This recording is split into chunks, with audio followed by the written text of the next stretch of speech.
This is the Stalker Trilogy, Legends of the Zone, enhanced on Xbox Series S. Be sure to like the video, subscribing is great as well. We're going to be taking a look at each of the three different games in one video, as I thought that would be a lot easier to kind of whip through this. So you're going to be able to take a look at the first game here, Shadow of Chornobyl, then Clear Sky, and then Prypiat at the end there. So all three of these games have been upgraded. All three of them share the same visual preset options here for the Series S. And I'll just be diving in and talking about each of them and what they have to offer in a more tightly confined space, just, you know, to kind of get the Series S over with, as to say, for this package of games. So if you like this format for it, yeah, let me know and all that stuff. And yeah. So this is the original of the three Stalker games. This basically follows your particular character with just a simple goal: kill this person. And you're trying to figure out how exactly you accomplish that and what exactly your goals are as you go about exploring and battling various foes along the way in what is a open but, you know, mostly linear type of setup, something I'd call like a Fable type hub worlds where you go through these areas, and it's just kind of your first introduction into the zone, which is pretty cool if this is your first time seeing what this series has to offer. That's a severe lack of ammo from these guys. I'm gonna be honest with you there. So yeah, that's kind of what you're getting on this one. We've got three different visual presets for the Series S. Ooh, that is a lot of enemies over there. So this is your kind of default option right here. And you can go to options and you see that. So there's performance, there's quality, and then there's balance. So we've been on performance mode. So performance mode is just... Anyways, it's yeah, okay, I'll jump into this. So it's 1080p at 60 FPS. And that's kind of it. And then there's quality mode. So quality mode is 1440p at 30 FPS. So, you know, they're okay settings for what the Series S can deliver. It's just not super impressive considering the age of these games, but, you know, again, it's the Series S, so it's a lot better than I thought we would necessarily get, or what we usually get here on the Series S console. Could you please die, sir? Really? You gotta be kidding me with these shots. I cannot believe it. I guess that's why I'm supposed to go all, like, sawed off and rip and tear here on these guys, eh? That's kind of the only way to get things done. So yeah, you're kind of just seeing me die. No, but you're getting an idea of just how this is running. So this is not really the way I'd go about it for, you know, just the range of resolution stuff. I would just stick with getting that fluidity and, you know, the slightly lower, I guess you would say, resolution there is kind of the way to go about it. But I wanted to show off each of the modes. So then we also have, which I think is going to be really great here on Series S, balanced. So if you're with a 120 hertz display, you'll have hopefully VRR support, and that will allow you to have this, I guess you would say, final mode, as to say. So this is trying to give you the best of both worlds between performance and quality. So what it is it's 1440p but 40 FPS targeting. So that way you're getting, you know, like 30 FPS feels really sluggish, whereas 40 FPS feels a lot more fluid, and it still gives you that slightly better visual fidelity that you kind of would desire. Now, it's not going to necessarily revolutionize anything for you here, but where did these dogs come from this time? But it's going to give you a better playing experience. So I think this is definitely a mode worth checking out. Oh, that was... Wow, through the wall. So it's worth checking out if you have the option for it, as you might like the slight better fluidity that you get out of 40 FPS than you do in the other ways. You've got to be kidding me. With these flying through the wall, teleporting doggos, this is not cool. So there's also mod support with mod.io, so mod support is available across all three of the games. Kind of cool that that is an option that you can enjoy when going and playing this game or any of the three from this trilogy. There's also the various enhancements to visuals for this, because it's basically acting like a bit of a remastering for these three games on the platform. So first off, enhanced lighting and reflections, God rays, screen space reflections, and global illumination. Again, this is something that you're going to experience across all three of the games. These sort of settings are being applied. Textures, upscale textures, more 3D detailed models for NPCs, weapons, and the general environment that you will find yourself exploring. Oh, I am dying here pretty badly. I am also out of medkits. That's not good. That's not good at all. Yep, I think the end is nigh for this guy. Then there is also shaders, enhanced water shaders, and upgraded skyboxes, which I think the results for the skyboxes speak for themselves. Absolutely excellent looking and more realistic. And then 4K pre-rendered cinematics. So basically, you're getting very high resolution cinematic moments that are pre-rendered when you're diving in and, you know, playing the different titles and everything like that across this package. Some more noticeable than others in regards to when they show up. But let's switch over and show off Clear Sky. Alright, it's Clear Sky time. We're starting off with the performance mode. So yes, Stalker Clear Sky. So this is when you're coming in and trying to figure out what exactly is going on in these new missionary kind of, or mission events that are happening. You are exploring, battling, and dealing with the growing faction system that is really taking root with this entry in the game.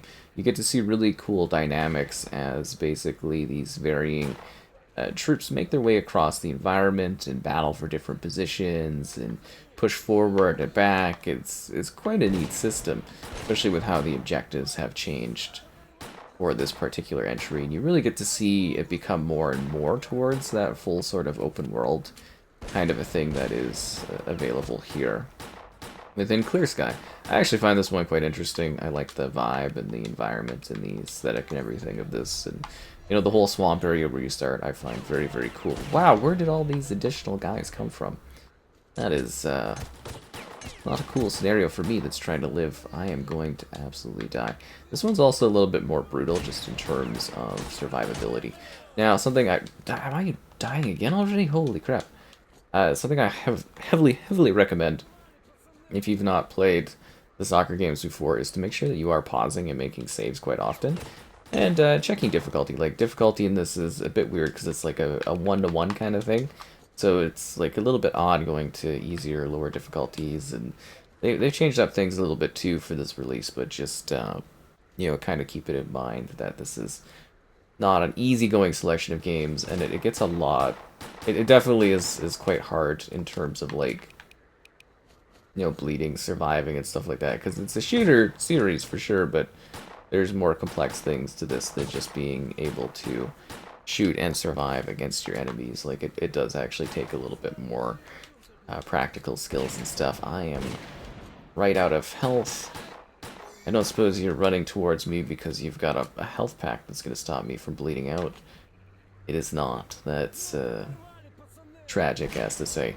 So again, performance mode, I guess, if you didn't watch the initial first part of the video, which, you know, totally fair, all that other stuff. Performance mode is 1080p, 60 FPS. We're going to switch over to the other mode, which is the quality mode. I should also mention there's sound settings, game difficulty settings, other game, also interface stuff, and then controls that you can adjust as well. So yeah, this is bumping up the visual fidelity of the game. So this takes us to 1440p at 30 FPS. And just, again, the similar feature set of visuals that we saw and talked about in the first video as far as, like, God rays and texture improvements and that. It's something that's across the whole trilogy of titles that's making this a little better and easier going for us, so that in itself is quite appreciated. I am not having an easygoing time going through these guys. Wow, that is a lot of enemies. I'm feeling a distinct sense of hostility. So personally, I find the 30 FPS a little bit of a hurdle to get over. But, you know, if this is something that works for you, you know, kind of go for it and stuff. Totally up to the choices of how you want to play the game. If you want that extra little bit of fidelity resolution, this is your go-to mode for it. But it's not really a way that I would necessarily enjoy playing the soccer games. But, you know, you make the choice and all that, which is exciting. Oh, that's not good. Okay. Final health pack, stop the bleeding.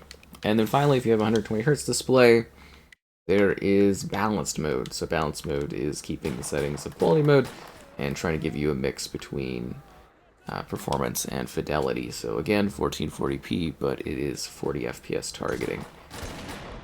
So you get something that feels a little bit more fluid and a little better to play compared to... Where did you go? You were right here. Compared to the quality mode, so it's definitely worth checking out if you have a 120 Hz display. I would go for it as a setting in a mode I really like for the modern consoles. It's kind of cool that this exists as it does. Definitely check it out, because if you want to have a little bit better fidelity and stuff, and yeah, it's kind of a nice... It's a happy middle ground is what it is. Are those guys coming to support me from the side? Oh, teammates! That's a shock. I don't think I've ever been here and had teammates actually come and help me out during the battle. Usually they just come afterwards and take all the credit and stuff, which is kind of funny, but my emotional support teammates are here. Hopefully I don't die before they get something done. Usually the supply chain all falls apart and everybody gets all sad. Oh, never mind, I'm dead. It's over. The dream's gone. Anyways, this map's kind of cool though, because you get to see the building of like factions and stuff in this one, which I always quite appreciated. I was quite into the faction settings and that of Clear Sky. Like, I think Clear Sky is just kind of a really neat game personally, but like I said, just across the board performance, you know, it is a lower resolution, but it's nothing lower than what you're used to in playing on Series S in the modern era. And then on top of that, you know, you're getting the smoother frame rate, which I think makes a world of difference when you're shooting and fighting. And, you know, again, it's totally up to you and how you want to play these games. And it's nice that we're getting, you know, 3 different visual settings. A lot of stuff on Series S, they just kind of give you one and say, haha, but, you know, it is nice that we're getting visual presets here that actually give you choices. And it's nice to see that mirrored across the collection instead of one getting just like one setting and one getting another setting. But I think with that, we'll switch over to Call of Prypiat. This is Stalker Call of Prypiat, which is the final part of the trilogy package, again starting in the performance mode here. So this one's quite interesting because it's the first that I think really embraces the open world concept to a much larger degree than the ones that came before it. Again, all the same bells and whistles as far as like lighting and, you know, skyboxes and all that. And then the 3 different visual settings that we'll be going over as we're playing this one. So you're a special operative that is sent in to figure out what exactly has been happening to various military expeditions that have been sent into the zone. This is the final of the 3 early trilogy games that came out back in the day for Stalker. Obviously, Stalker 2 came out later. We have a review of that on the channel if you need to, you know, play these and then get into Stalker 2 right away. Can't blame you. It's a pretty cool series and quite a lot of fun to dive into. But yeah, you just get this kind of larger open area. You still kind of go from like region to region, if that makes sense, but it's definitely, you know, usually this is dogs attacking me here. This is a bit of a mix-up that I am not used to. But yeah, you just kind of move across these different regions, figure out what's going on, discover different places, battle various foes, come across mutants, all the usual things. These are the dogs I usually fight, so I had to fight mutants and dogs this time. Wow, it's also kind of funny because this one, it gives you like a little bit of the story context and then just throws you into the open world and it's like, go nuts. I think that in itself is kind of cool. Definitely a lot more, you know, thrilling and into the action, which I think just works, for me, very effectively. I guess I could just use the hotkey on the bottom, I'm not used to that. So, once again, performance mode here, 1080p, 60 FPS. Yeah.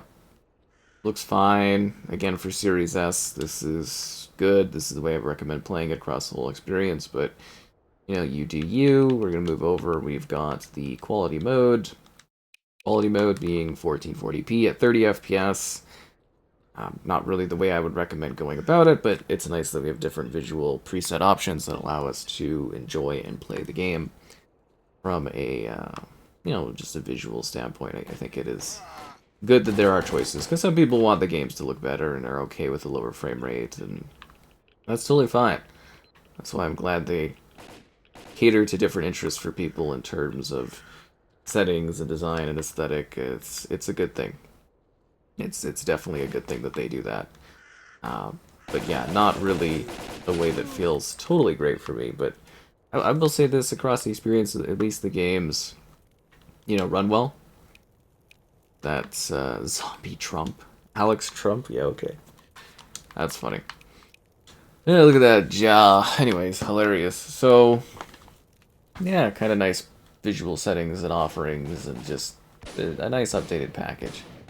And this one usually is pretty enticing for people as far as interest. They quite like this one. I think it's because it's the most resembling, like, modern Stalker stuff, which is great. And then if you have 120 Hz display, we got balanced. So balanced, again, is the best between performance and quality. So you're retaining the 1440p, but you're getting 40 FPS as a target, which is, you know, a lot better feeling than playing... oh, jeez, you gotta be kidding me. Than playing with, like, a lower frame rate. So hopefully you have a TV that supports it if you want a higher quality, because I think it would be kind of hard to get into this if you weren't playing this mode in this way, but you know, everyone's got different opinions on that sort of thing, I guess, but yeah, those are my sort of thoughts on it. So not a bad way to play and not a bad way to go about experiencing Call of Prypiat here. I'm also trying to show you a little bit of a quick area to get like items and stuff that can help you out, and you know, sort of the fast, proper way to go about playing this one. And yes, there's zombies everywhere. Oh wow, I am gonna die. I deserve that. Yeah, no, I definitely deserve that. I wonder if I have a better save. This one's kind of neat. Yeah, we'll do this one. Yeah, so definitely something worth checking out is these modes, but I would say to stick to the performance mode. I think it's more than satisfactory for Series S, and, you know, as far as Series S goes, I think you're going to be pretty happy with what this has to offer. So the package in general, I think, is a pretty great trilogy of games. I think it's a fun experience. I think it's filled to the brim with action. Like, obviously, it'd be nicer to have, you know, nicer stuff on the Series S, but you get what you get with this platform, especially at this point in the generation. But I think you will be satisfied, I guess, happy with what this is. I mean, what more do you really kind of expect out of this console? And the fact that they give you 3 different visual settings, I think is just fantastic. So yeah, enhanced visuals, textures, shaders, cinematics, better looking visuals, improvements, mod support across the board for all these games. It's a nice touch-up. The games are also pretty fun themselves. They each offer something a little bit different, something a little bit unique. The first game being more tighter spaces, but introducing you to the rough world. The second one sending you out to more of an open area, seeing the live a life, kind of the different factions battling and competing, and you in the midst of that's really cool. And then this third one that kind of just ties it all together, adds a really large open world that you get to explore, and offers something that I think will surprise and delight players that are, you know, diving into this game and this series. So I would definitely recommend playing them all if you have the time to. They're kind of fun little experiences to get into, fun little challenges, little twists and stuff, and yeah, I would definitely say they've got a good, nice package here. It's a lot easier for me to just throw these into a single video, too, for Series S. I was debating on if I should do individual videos for each of them, and I was just kind of like, eh, lots going on. I thought this was the easier way to get it done and be nice and condensed. So hopefully you still got the full experience of getting an idea of, you know, each of the different games kind of running, and it wasn't too tight. Because, like, sometimes I do the separate videos because I think it allows you to get more of an idea of a particular game, but it is a compilation package, and you know, the results here on Series S, I think, are largely fine. It gets the job done. It's about what I expect for Series S. I'm not sure there's much more you could really expect or want out of this package, so enjoy your time out there, Stalker.